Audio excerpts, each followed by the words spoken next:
बहुत सारे झूठ सच से भी बड़ा होता है। कभी कभी एक झूठ 1000 सच से भी बड़ा होता है।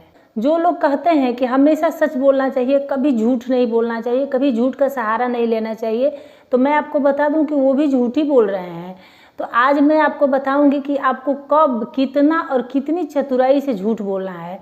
तो आगे बढ़ने से पहले मेरे चैनल को सब्सक्राइब कर लीजिएगा ताकि ऐसी उपयोगी वीडियो आप लोग को मिलती रहेगी। आप इमेजिन करिए कि आपका पति, आपकी पत्नी, आपके बच्चे, आपके पेरेंट्स, आपके सहकर्मी, आप जहाँ जॉब करते हो वहाँ अगर आप जान पाएँ कि सबके मन में क्या है, आपके लिए उनके मन में क्या है, तो क्या आप जी पाएंगे? आप नहीं जी पाएंगे, आप पागल हो जाएंगे। जैसे कहते हैं कि सच बहुत कड़वा होता है, उसी तरह झूठ भी मीठा बोलिए। आप इस तरह से बोलिए कि सामने वाले को बुरा ना लगे। झूठ भी बोलिए तो आप इस तरह से बोलिए। आपको मैं एक स्टोरी सुनाती हूँ। एक राजा थे और वो बहुत सच्चे और बहुत ईमानदार थे और पूजा पाठ भी बहुत करते थे। वो हमेशा भक्ति में लीन रहते थे। तो एक दिन देवी जी उनसे प्रसन्न होकर के उनसे बोली कि आपकी भक्ति से मैं बहुत प्रसन्न हूँ, आप मांगिए, आपको जो मन चाहा वर मांगना है आप मांगिए। तो राजा ने कहा कि मुझे ये वर दीजिए कि मैं सबके मन की बातें जान जाऊँ। तो देवी जी ने कहा कि एक बार और फिर से सोच लीजिए। उन्होंने कहा कि बहुत सोच समझ के ही मैं बोल रहा हूँ, मेरे आसपास जितने लोग हैं वो मुझे बहुत चाहते हैं। देवी जी ने कहा ठीक है, आपको मैं वरदान देती हूँ, तथास्तु। उसके बाद वो उनको कहे कि मुझे क्या, देवी ऐसे बोल रही हैं, मेरे तो सब चाहने वाले हैं, मुझसे कौन झूठ बोलेगा, मेरे लिए कौन बैर रखेगा। तो वो जैसे ही अपने महल की तरफ गए, द्वारपाल थे गेट पे, वो कहे कि ये तो अभी घूम के आ रहे हैं, मुझे खड़ा करके हम लोग को रख देते हैं यहाँ पे। तो मन तो कर रहा है कि इसी भाले से इनको मार दूँ। अब तो वो मन की बात जान गए। उनको काफ़ी बुरा लगा कि मैं तो सोचता था कि सब कितने अच्छे हैं, सब मुझे चाहते हैं, ये तो यही बोल रहा है। फिर गए, सबके मन की बात जान गए, कोई उनके लिए अच्छा नहीं सोच रहा था। लास्ट में वो अपनी पत्नी के पास गए और वो सोचे कि मेरी पत्नी तो बहुत अच्छी है, वो मुझसे बहुत प्यार करती है। लेकिन वो वहाँ गए तो रानी मन में ही सोच रही हैं कि इतनी देर से आ रहे हैं, मैं कब से जगी हूँ, मन कर रहा है कि इनको धक्के दे के बिस्तर से गिरा दूँ। अब उनका सारा भ्रम टूट गया। वो थोड़ी देर लेटे रहे, उसके बाद उनको लगा कि मैं क्या समझता था और ये सब क्या है। तो उसके बाद वो फिर देवी जी के पास गए। तो उन्होंने कहा कि हे देवी, अब मुझे ये वरदान नहीं चाहिए, आप ये वापस ले लीजिए, मैं पागल हो जाऊंगा, मैं किसी के साथ नहीं रह पाऊंगा। तो देखिए, अगर हम जान जाएं कि हमारे लिए किसी के मन में क्या है, नहीं जानते, हंसी खुशी रहते हैं साथ में, लेकिन अगर हम ये जान जाएं कि वो इंसान हमसे झूठ बोल रहा है, वो झूठ बोल रहा है, तो हम पागल हो जाएंगे, हम जी ही नहीं पाएंगे और हम बिल्कुल अकेले हो जाएंगे।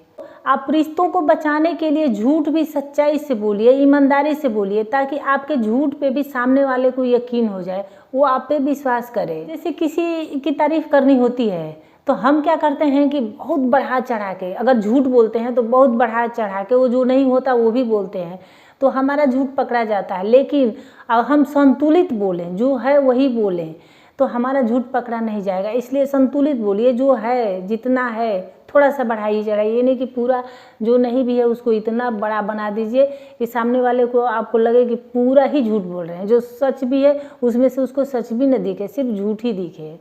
अब मान लीजिए कि कोई इंसान है या कोई जानवर है, वो भाग रहा है और उसके पीछे कुछ लोग उसको मारने के लिए जा रहे हैं। आपने देखा है कि वो किस तरफ जा रहा है, इंसान हो या जानवर हो, किस दिशा में जा रहा है, लेकिन वो पूछने आपसे आए कि वो किस दिशा में, आपने देखा है उसको किस दिशा में गया है। तो अगर आप देखे हैं, आप बताना चाहते हैं तो उल्टी दिशा बताइए। अगर राइट गया है तो लेफ्ट बताइए, लेफ्ट गया है तो राइट बताइए, या तो कहिए बिजी होने का दिखावा करके कहिए मैं नहीं देखा, मैं तो ये कर रहा था इसलिए मैं नहीं देख पाया। तो देखिए, आपका एक झूठ, क्योंकि जब जैसे ही वो इंसान हो या जानवर जैसे उसको देखेगा वो मार देगा, तो आपका एक झूठ उसकी जान बचा रहा है। तो आपका एक झूठ 1000 सच से भी बड़ा है। उसके बाद बात आती है शादी की। अगर आप शादी के पहले ही दिन अपने पार्टनर से भूत भविष्य वर्तमान सब कुछ बता देंगे, तो शादी शुरू होने से पहले, आपकी मैरिज लाइफ शुरू होने से पहले तलाक हो जाएगा। लेकिन बताइए, अगर ऐसा कोई झूठ है जो पार्टनर को जानना ज़रूरी है, तो आप बताइए, लेकिन थोड़ा धीरे धीरे करके बताइए। पहले उसको जानिए कितना वो स्वीकार कर सकता है, क्या सच को आपका झूठ उसका सच है, वो क्या स्वीकार करने की स्थिति में है, क्या वो कर पाएगा। तो उस तरह से बताइए, आप धीरे धीरे करके बताइए। आप अगर कहीं जॉब कर रहे हैं और आपके घर में आपकी पत्नी से, पति से, फैमिली से लड़ाई हो जा रही है, आपका मन उदास है, आप उसी उदास मन से जाते हैं, बुझे बुझे मन से अपने ऑफिस जा रहे हैं, वहाँ लोग आपसे पूछेंगे कि क्या हुआ, कुछ हुआ है क्या, तो आप कहेंगे कि आप सच बोलेंगे? नहीं बोलेंगे, आप झूठ ही बोलेंगे, क्योंकि अपने सम्मान को तो आप नहीं खोएंगे वहाँ पे, तो आपको झूठ बोलना ही पड़ेगा ना कि नहीं कुछ नहीं हुआ है।